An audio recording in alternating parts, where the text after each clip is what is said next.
ಇಲ್ಲಿವರೆಗೆ ತಪ್ಪು ಮಾಡಿಲ್ಲ, ಮುಂದೆನೂ ತಪ್ಪು ಮಾಡಲ್ಲ.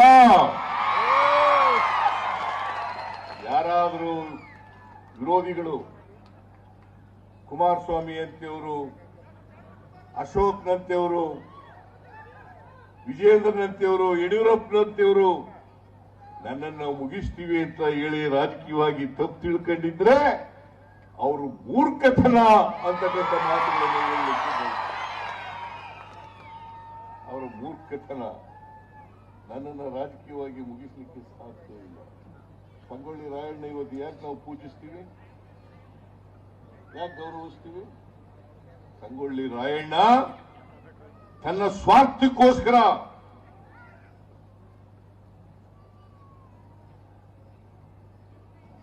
ಅವರು ಬ್ರಿಟಿಷರ ವಿರುದ್ಧ ಹೋರಾಟ ಮಾಡಲಿಲ್ಲ.